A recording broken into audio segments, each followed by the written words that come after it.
1947 সালের 15ই আগস্ট ভারত স্বাধীনতা লাভের দিন, কিন্তু সেই আনন্দের মুহূর্তে একটি ঘটনা ভারতের ভবিষ্যৎ কূটনীতির ছায়া ফেলেছিল।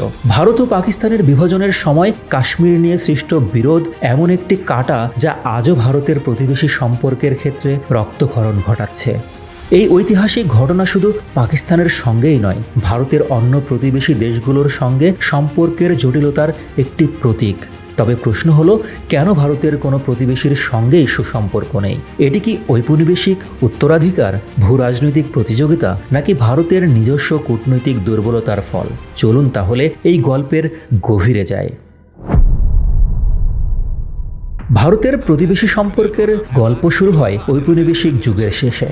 1947 সালের বিভাজন শুধু ভূখণ্ড ভাগ করেনি, মানুষের মনেও গভীর ক্ষত তৈরি করেছে।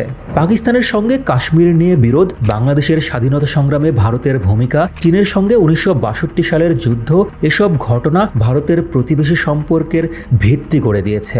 এই ঘটনাগুলোর প্রভাব এখনও বিদ্যমান। জওহরলাল নেহরু একবার বলেছিলেন, শান্তি কোনো নিষ্ক্রিয় ধারণা নয়, এটি একটি সক্রিয় প্রক্রিয়া। কিন্তু ভারতের প্রতিবেশীদের সঙ্গে শান্তি প্রতিষ্ঠার প্রক্রিয়া কেন বারবার ব্যর্থ হচ্ছে? ভারতের 8টি প্রতিবেশী, চীন, পাকিস্তান, বাংলাদেশ, নেপাল, ভুটান, মিয়ানমার, শ্রীলঙ্কা এবং মালদ্বীপ, প্রত্যেকের সঙ্গে সম্পর্কের গতি প্রকৃতি ভিন্ন। সত্যি কথা বলতে কি, অত্যন্ত বাজে সম্পর্ক। তবে একটি সাধারণ বিষয় হলো ভূ রাজনৈতিক প্রতিযোগিতা। চীনের সঙ্গে ভারতের সম্পর্কে সবচেয়ে বড় বাধা আকসাই চীন এবং অরুণাচল প্রদেশ নিয়ে সীমান্ত বিরোধ। 2020 সালের গালওয়ান উপত্যকার সংঘর্ষে 20 জন ভারতীয় সৈন্যের মৃত্যু এই উত্তেজনার প্রমাণ। পাকিস্তানের সঙ্গে সম্পর্ক তো কাশ্মীর ইস্যুতে প্রায় স্থায়ীভাবে বিষাক্ত। 1999 সালের কার্গিল যুদ্ধ ও 2019 সালের পুলওয়ামা হামলার পর সম্পর্ক আরও খারাপ হয়েছে।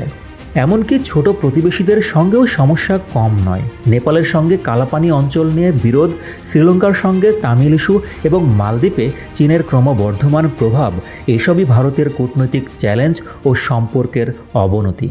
বাংলাদেশের সঙ্গে সম্পর্ক তুলনামূলকভাবে ভালো ছিল, কারণ তখন বাংলাদেশ যা দিত তার চেয়ে ভারত থেকে কম পেত। ফলে দাদারা বাংলাদেশের প্রতি অত্যন্ত সন্তুষ্ট ছিল।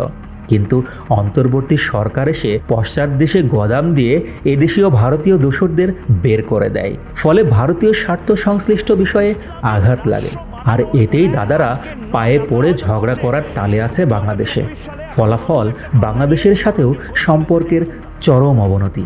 ভারতের প্রতিবেশী সম্পর্কের সমস্যার একটি বড় কারণ হলো এর কূটনৈতিক পদ্ধতি। ভারত প্রায়ই নিজেকে দক্ষিণ এশিয়ার বড় ভাই হিসেবে দেখে, যা ছোট প্রতিবেশীদের মধ্যে অস্বস্তি তৈরি করে। এই দাদাগিরি প্রতিবেশীদের সাথে সম্পর্কের প্রধান অন্তরায়। বড় হলে মন মানসিকতায় উদার হতে হয়, কিন্তু আফসোস ভারত তা শেখেনি।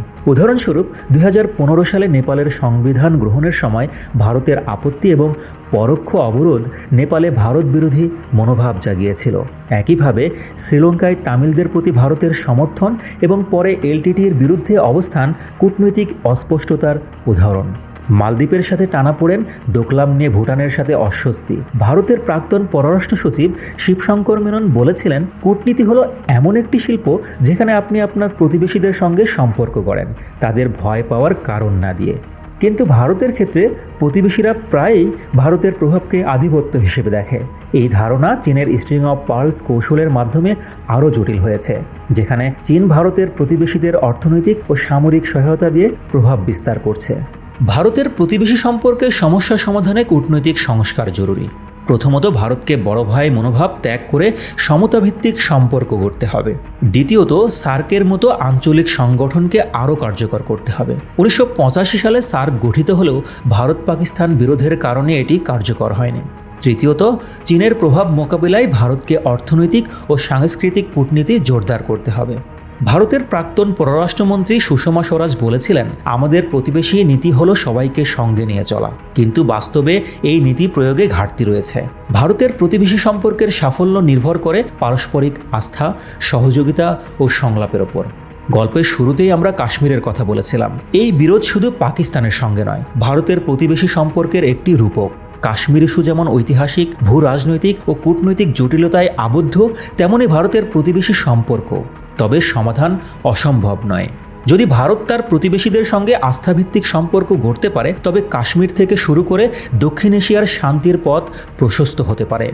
তা না হলে ভারতের পরাশক্তি হওয়ার প্রধান বাধাই হবে তথাকথিত শত্রু বেষ্টিত প্রতিবেশী, যা ভারতের ভূকৌশলগত অবস্থানের জন্যও সুখকর নয়। মাননীয় প্রধান উপদেষ্টা ডক্টর মোহাম্মদ ইউনূস এই জায়গায় খেলে দিচ্ছেন অত্যন্ত সুচারুভাবে। ব্রাভো! আপনার কি মনে হয়, ভারত তার চিরাচরিত ছাল নাই কুত্তা তার বাঘা নাম জাতীয় দাদাগিরি বন্ধ করবে প্রতিবেশীদের প্রতি? উত্তর জানা থাকলে অবশ্যই মন্তব্যের ঘরে তুলে ধরুন বিস্তারিত। চলুক আলোচনা।